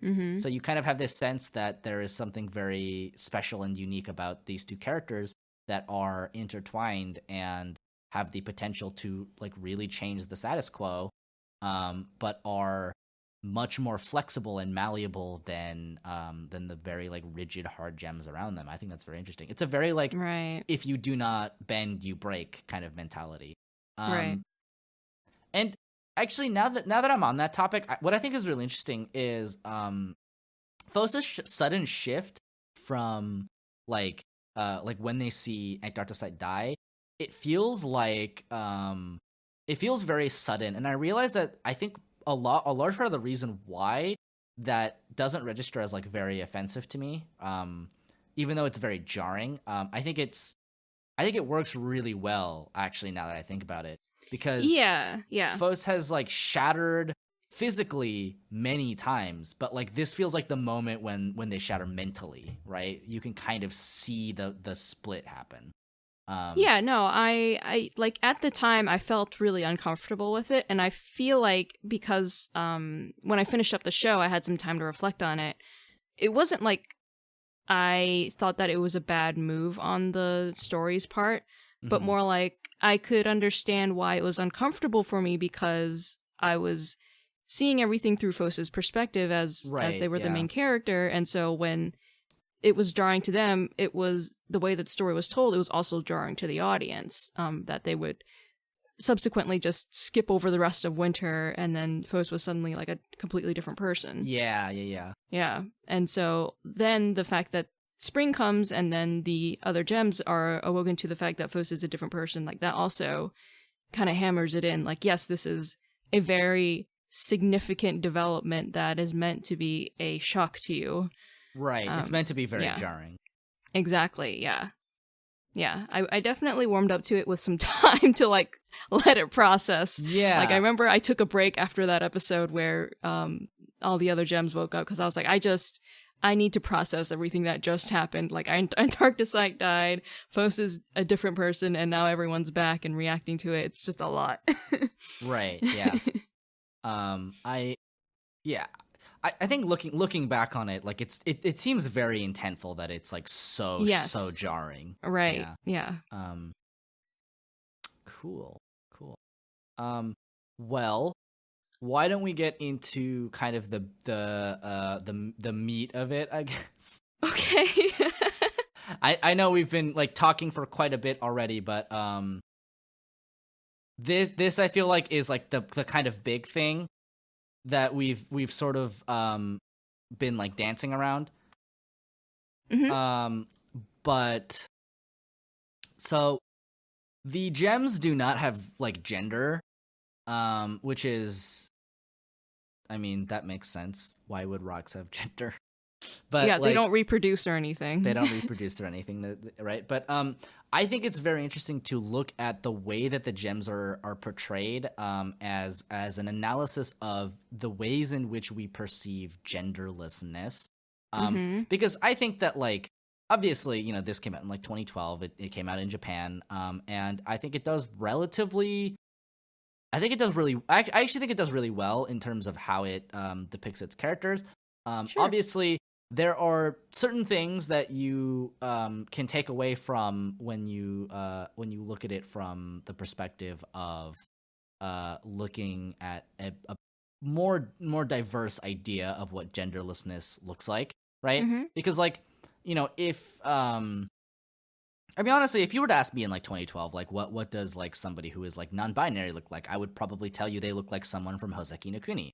But like now, right, like with a lot more knowledge of you know, the ways in which we construct masculinity and femininity and how those things are at base pretty neutral things that we've just decided to ascribe gender to, and the ways in which like somebody can be genderless while also presenting in a way that we would traditionally associate with, you know, a gender.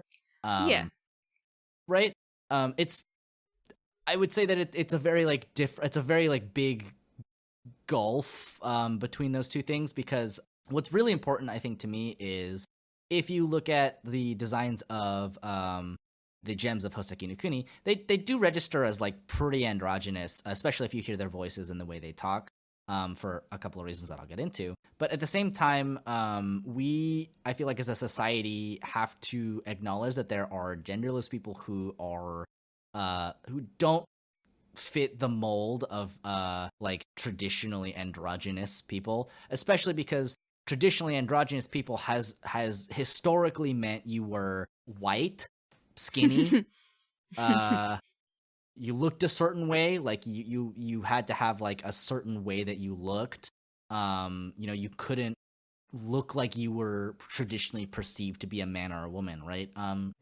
If we think of androgyny, we would, I mean, maybe traditionally think of someone like David Bowie, right? And I think we've kind of moved a long way past that into what we should consider, and the fact that we maybe shouldn't consider like making assumptions about someone's gender to begin with. But like, I mean, all that kind of aside, I think it's very interesting to look at Houseki no Kuni and the way that it depicts genderlessness, because if you look at the characters, they're obviously all like very like, you know, pale, thin, you know, no chest whatsoever, no nipples, because obviously. Wow. And presumably no genitals. Like, I mean, that would make sense, but also I understand that if you want to be broadcast on television, that is not a very easy thing to display, you know. But like, so you have obviously taken away what we traditionally like physically associate with gender. But like, we have to kind of address why we think of that as androgyny. Like, why do we consider flat chest to be genderless, right? As opposed to like why would we not consider having breasts to be genderless, right? Because like, genetically speaking, the template from which all people are derived is the quote unquote female body, right? Right. So if you were looking at it purely biologically, there's a real argument to be made that having a chest is more genderless than not having one. Right. Like, why is the genderless skewed toward the masculine presentation versus the feminine? It's very much in this idea that that masculinity or maleness is the default or the norm, and femininity is the different. It's the gender, right? This reminds me of a joke that somebody made, I think on Twitter quite a long time ago, where they were like, or I think it was in an article about, I think they wrote it in an article talking about games, which is that there are two genders in games, male and political, right? And and it's true, right? Yeah. I mean, wouldn't you say that it's a thing that's existed since Christianity was a thing, right? Because, Eve came from Adam and all of that jazz too. Yeah. No, I mean, 100%, like the way that we construct and think about like heteronormative, like hetero-cis kind of society, it's a very like recent and constructed way of thinking about gender. Because like traditionally throughout history, there have been many civilizations and societies that have had different understandings of gender, that have subsequently had those understandings scrubbed from their history by, colonialists, literally. Like, I mean, like, obviously the Native Americans have, like, had like the idea of a third gender. Native, I think people from the Philippines natively had an idea of a third gender. I think Native Mexico also had something like that. And basically colonists came in and they were like, nah, I don't think so. I think gender only works like this. There's man and woman, and you are man if you have penis, and woman if you have vagine. Right, because a lot of, like European languages, for example, are all gendered. Yeah, right. Like masculine and feminine. And they make no sense either. Like that, I swear to God, they don't make any sense. And it's absolutely the worst part about learning one of those languages, I swear. Like Spanish was a nightmare. Every object has a gender. Yeah, every object has a gender. I mean, honestly, fair enough, I suppose. But like so, they like the gems have this very like genderless, as we would traditionally associate like physically with a genderless kind of appearance. Yet at the same time, what I think is really interesting is that interpretation can vary wildly, which is one of those reasons that maybe we just shouldn't assume genders, because we're obviously very bad at it, right? With the official translation on streaming on Amazon Prime at the moment, who knows where it will be in the future, but like it uses they them pronouns for the gems. But when I went back and I looked at like fan translations of the manga and the OVA, the OVA uses like she her pronouns, presumably because like they're voiced by women and they could conceivably look like women, I suppose. Sure. And the manga uses he him pronouns, presumably because, and this is obviously my opinion, they see he him pronouns as being genderless, as being neutral, right? Yeah, like the idea I've of noticed the that. guys as being neutral. Right. Their way of speaking, they use masculine, I guess, yes, quote, masculine absolutely. pronouns, and so I've noticed that in other Japanese media too, with genderless characters. Yes. This is a big thing that I wanted to touch on, which is that a lot of the way that gender is expressed in Japanese specifically is verbally through language. In a very different way than is done in English. Not entirely different. There are definitely examples of the way this works in English. But the way that because Japanese has very few gendered pronouns in the way that like English has like he, him, she, her, they, them, right? Like you can say kare and kano, and those mean generally like that guy or that girl. But you almost never hear them in Japanese. It's just not how the language is structured. But essentially, the way to refer to people is very, very gender neutral. You just say their name or you say that person, right? And a large part of gender in Japanese language specifically is personal. It's the way that you speak. So there is this very fascinating way in which speech patterns are gendered, and there are gendered like self-referential pronouns like ore and boku and watashi, right? And I think throughout the course of the anime, and I wasn't listening with 100% attention 100% of the time, which I probably should have been. But I noticed that Fos uses boku, which is traditionally masculine but softer than ore, and a lot of the other gems use ore, which is very masculine. Yes. And it's funny to me because so even though their appearance is arguably somewhat feminine, it's balanced by the fact that their way of speaking is very masculine, Yes. which I think is very well might be on purpose. I think that there is certainly a genderlessness to masculine speaking because in Japanese, if you use polite speech, that's actually coded feminine. So if you use like polite speech, like in a non-formal setting, you are coded as being feminine or like sounding like a woman, right? And this was something I read about in an article talking about translating a novel called Ancillary Justice by Anne Leckie, which deals with the idea of gendered language. So the idea in Ancillary Justice is that the empire, right, the imperial empire, has no concept of gender and will refer to everybody by using she/her pronouns. Because to us as like native English speakers, that registers as weird. Immediately we're like, wait, hold on, right? It makes us question what we think about gender and the assumptions we make about gender and language in a way that's very cool. And it's very interesting because the characters who come from the Empire natively in Ancillary Justice are unable to tell like people apart gender-wise, when it seems like the people who are not born under that are able to determine it quite easily, right? Like by using like he/him pronouns and that kind of stuff. Very interesting.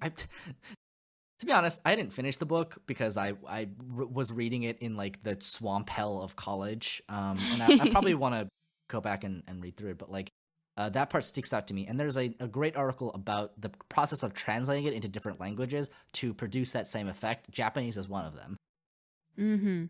Anyway, did you have something you wanted to say? I felt like I was No, you're good. Yeah. Yeah, I think that this is, when I heard that it was female voice actresses using these masculine pronouns, I was like, oh, okay, obviously they're supposed to be genderless because, like I said before, they've done it in other anime or other Japanese media as well, like Kino's Journey. Kino uses masculine pronouns, and then there's this character Neferpito in Hunter x Hunter who uses masculine pronouns, but appearance-wise looks kind of feminine. And so I guess, I don't know if it's like their shorthand for making like a genderless character is to have a female voice actress and give them masculine pronouns and a masculine way of speaking. But I think that's definitely what they were going for. I think that's the easiest shorthand for it because if you go the other way, you create a character who is much more in line with like Okama culture, which muddies the waters a lot in terms of, because like Japan does not have like okay, I shouldn't say this like Japan is a hegemony, but like the sort of general consensus of Japanese media does not have a great grasp of like gender and sexuality, like non-normative gender and sexuality. Because Okama culture is largely associated with what we would traditionally think of in the West as like trans women or drag queens. And it's hard to tell the line between where does like the drag queen end, the homosexual man, and the trans woman begin, right? And it's pretty much impossible to say. We can't ascribe kind of our ideas of culture on there because it's a different one. They just have a different culture, which isn't to say that it's a non-problematic culture. There's a lot of problems with Okama culture, and I think largely speaking, they're being phased out in terms of in favor of more inclusive rather terms and understandings. But it's still kind of a long road. But I think you're right that it's like pretty much the easiest shorthand, and I think it's not as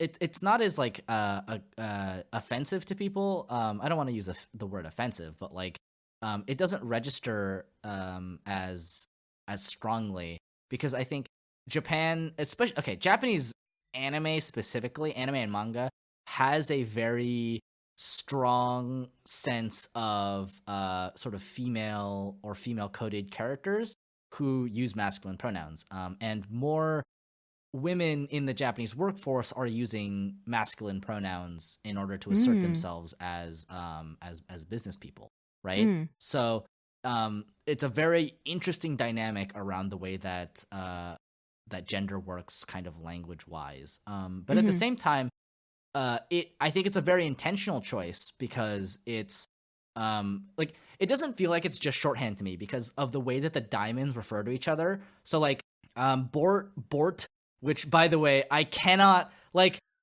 Small aside. It's not Boruto, it's Borutsu. Yes. Which is merciful, but I cannot take a character named Bort seriously, no matter what they say, no matter what they look like, no matter what serious stuff is going on. I cannot. Like, there is something about the combination of those syllables put together like that where I'm just like, Bort. It's a funny name, Bort. Oh my god. I can't. It's just so funny to me. It sounds so funny. Which is funny because otherwise I absolutely love the character. I love their character design. I love just how like abrasive they are. Yes. But also like very, good at telling people like, what they should fix and all that. Anyway, back to it. But the diamonds, Bort refers to diamond as Ni-chan, and both diamonds refer to yellow diamond, who's the oldest one, as Ni-sama. So like, so there's like very, there's a concerted effort to use masculine terms in reference to these characters, because masculinity is perceived as genderlessness or less gendered, right? Which obviously I think is like cool. Also is just like, man, I wish we could do away with that, but like obviously it's not something that's gonna be like going away anytime soon. But it's also super fascinating to look at, because you're like, oh, that's the way that you like would convey to an audience that somebody is non-gendered or non-binary or genderless, agender, any kind of one of those things. And yeah, I also like the fact that the slugs have like very explicit genders. Yes, I love that too. Yeah, right. It's just like, I got these boing boings, and Faust is like, what? I don't understand. Yeah, the slug was just like, these are my greatest assets, and then Faust is like, what? I don't understand. These don't exist where I come from. Yeah. Why do you got those bags? Yeah. And also like I like that the slugs are gendered, but the Lunarians aren't really, like, they kind of are appearance wise, but like they don't really speak, and they're very like spiritual in a way that seems to transcend gender. I guess. Yeah, I mean they are called, the spirit or the soul or whatever. Right. So yeah. I kind of like the idea that in this universe, the only place that like gender quote unquote exists is your body. I think maybe. I don't know. The flesh. The flesh. I mean, that's not to say that like gender is derived from your body. But like the idea that like gender and body something. I don't know where I was going with this. Maybe it would have been better if your bones were gendered. Ooh. Gender is stored in the bones. God, wouldn't that be something? It's just like, well, I mean, All we gotta do is give you a bone marrow transplant, and there you go. You got some more gender in you. What gender? Yeah. I mean, in European languages, they're gendered. I guess so. But yeah, I mean, there, like, I'm really fascinated about the fact that this came out in 2012. Yeah, I think that's crazy. Not to say that it does anything like revolutionary, but just the fact that it No. has like genderless characters, or at the very least, like attempts to make a story about Yes. genderless characters. Yeah. Which I guess kind of doesn't register as offensive because it's like rock people. And obviously people would be like, yeah, rocks don't have gender. That doesn't make any sense. Yeah. Gender is stored in the balls. Don't you know? Right? That kind of stuff. Boings. Yeah, gender is stored in the boing boings. Everybody knows that. Everybody knows that. If you don't got none of them, you don't got no genders. That is not true. Gender is a weird, mysterious thing, and everybody's journey with it is different. Maybe it is related to your body. Who knows? Yeah. I mean, overall, like, it's kind of frustrating to me because I really, really enjoyed the anime, but having watched the anime, like, the greatest sense I'm left with past all of the stuff that I liked about it was just, wow, this feels like it is like way not enough. Yeah, definitely. Like, it really feels like I was robbed of an entire season of anime, right? As soon as I finished watching, I started Googling where's episode or season 2. Yeah, where's season 2? Hey, Studio Orange, bring me season 2. And we get a season 2 of Beastars, which is also fine. We haven't finished the first season, but oh yeah, I mean we should go back and watch it. I'm hoping though, maybe in the near future after Beastars, they'll come back. Listen, gender is stored in your heart, not your physical heart, your spirit heart. My spirit heart. My spirit heart. My bone heart. Like it's gender's so fucking weird too. Because, like, it's, like, about your body, but also not about your body, but also, like, kind of about your body, but also not really about your body. And that's all I gotta say about that. Okay. You know what? Take solace in the fact that your bones aren't gendered. I think. Although, okay, actually, on that topic, absolutely nothing to do with Houseki no Kuni, but, It's very funny to me because we always think that like working off this terrible innocuous joke I made about bones having gender, right? Like we didn't realize for a long time that a lot of the bones we were digging up were women because we just assumed the bones are man. Like do you know what I'm talking about? Like we discovered recently that like some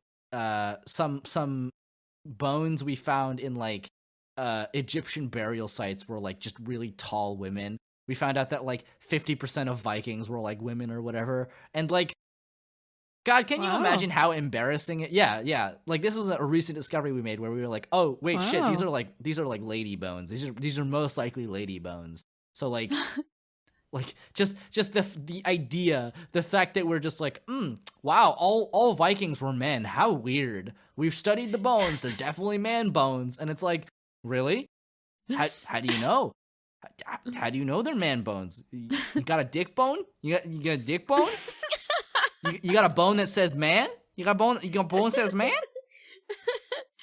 You got a bone plate inside the head that just says man? I was a man? That's what I thought. There are cues within. Obviously, women biologically have like wider hip bones and stuff like that. So there are telltale signs of a skeleton being male or female. But a lot of our standards were developed in the modern day, so they don't necessarily apply to people that existed centuries ago. To be fair, a lot of our standards are also informed by like 2 centuries of bad science. Yeah, like that's true too. Like a concerning amount of our science is based on like phrenology and like how big one's skull is. So like I mean, honestly, it kind of checks. It's like I feel like a lot of history is like that, where it's like we had those like we had this long period where we were like, oh, like what were these pictures on the wall? Like, what are they depicting? They must be ritual purposes. And then it's like, no, you dingus, like we wet the sand because it's easier to move shit over when it's wet or whatever, right? It's like we used wheels, or like this was knitting. We just did knitting, right?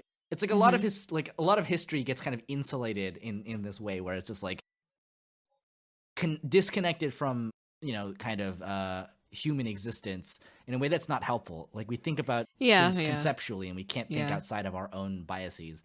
And then we discover, oh, this is really easy if you just consider the fact that, you know, people also did things that we probably do now, right? Like, honestly, in like 2,000 years, or like, okay, maybe longer than that. In like 40,000 years, if an alien were to dig up like an old computer, they'd be like, I don't understand why it was done like this. And then like they would take it to their like alien sewing friends, and their sewing friends would be like, oh, this is just needlework. That's the future. Right. I mean, there's a large part of early computing that is explicitly based on like loom work or whatever, and they needed like people who were good at sewing, I think, to like thread the wires or something, because like other people couldn't do it. Anyway, fascinating, but absolutely not what we're here to talk about. I think that's about it. I think that's about all I have to say about the Land of the Lustrous. Lest we go talking about aliens and stuff now. Man. Right, talking about aliens and stuff. I don't know. There's aliens. There's aliens. I tell you, there's aliens. But yeah, why don't we wrap up? Yeah. Who are you? Where can we find you on the internet? I am Renu, also known as Swan. You can find me on Twitch and Tumblr and Twitter at SwanDrawn. You can find me on Instagram at swan.drawn. I have much work to do. Yeah. I have artwork and stuff coming up too, so yeah, follow me. I've been posting more regularly on social media, so that's exciting. I've been very nice. trying to maintain a once per week schedule. Oh wow, that's pretty rough, honestly. If I had to do anything once a week, I'd be like, oh. Once a month already is getting like difficult. Yeah. Posting on social media doesn't come natural to me, so I have to schedule myself somehow. I mean, okay, that's fair. Yeah. You can follow me on there, and I'll update you on my entire backlog of stuff I'm doing / have done. Very nice. Very nice. All right. How about you? You can find me all the places at Literal Soup. And right now, I am making my way through Dark Souls 3. And I don't know when I will be done with that game. That game seems pretty long, all things considered. I don't think I will get through it as quickly as I did the other two games. There seems to be a lot of game to do. Okay. So I'll be doing that. After that, I will probably play Yakuza Kiwami 2. Woo! Because I own that. And then the other Yakuza games, 3, 4, and 5, just launched on the Microsoft Game Pass. So that's awesome. I think what I'll do is I'll play Yakuza Kiwami 2, and then maybe I'll play Yakuza 3. And then I think probably I'll take a break to play like Sekiro or something, so that I don't have to play like 8 Yakuza games in a row. Ideally, I want to make my way towards being able to play the latest game, Yakuza Like a Dragon. I mean, me too. Yeah. that would be the ideal. But now that all the games are launching and will be out, this makes my job a lot easier, to be perfectly honest. Yeah. Because I really was not sure what I would have to be doing aside from like emulating a PS2, which is just like not ideal. Oh no.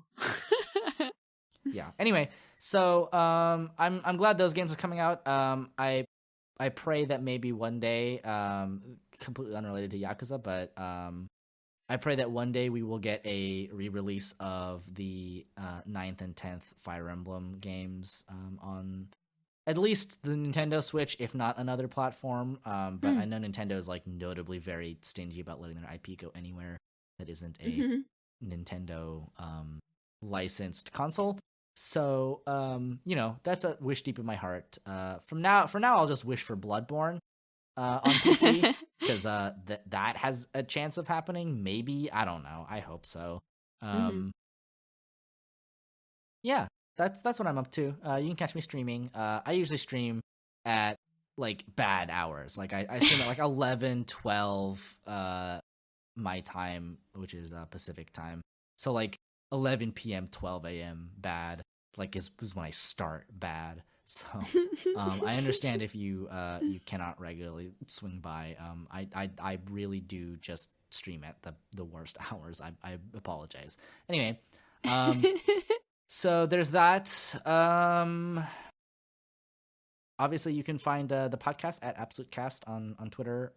We will probably be doing the sampler episode next week. I don't want to make a hard promise, but it's very likely. It's very likely. So watch out for that. That's gonna be interesting. We watched a lot of first episodes. Let me tell you. You know what? There's a lot of good stuff airing this season, and not all of it is necessarily sequels. Like there's at least 2 or 3 good shows I can think of off the top of my head that are airing. So yeah, that are not sequels, mind you. So very excited to talk about that. Is there anything else that we need to? I'm working on the postcards. I have got them signed, and I will mail them out maybe by the time this episode has gone up. It depends. I'll probably just drop them off in the mailbox the next time I go to the grocery store, which I don't know when that is, but hopefully it's soon. But those are on the way, so watch out for those. I swear those are coming to you, preferably before the end of the year. Definitely before then. Anyway, yeah. So I guess on that note, our opening is by Scotch Network, and our ending is by Takuma Okada. Thank you very much. And the patrons we are thanking this week, or this month, I suppose, are Evan Frostfall, Cherry Magpie Mirtest, Sean Undead Uncanny, Claire and Dylan. Thank you so much. Thank you so much for your support. we love your support. Thank you so much. And thank you so much to everybody who is listening. And we will see you next time.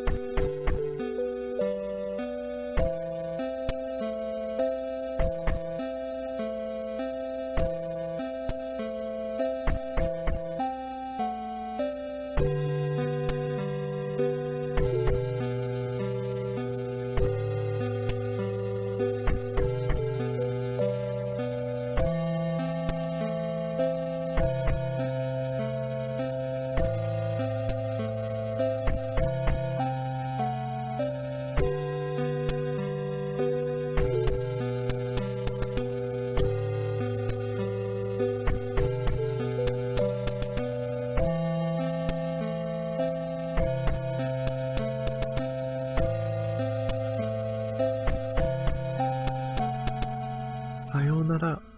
また明日ね。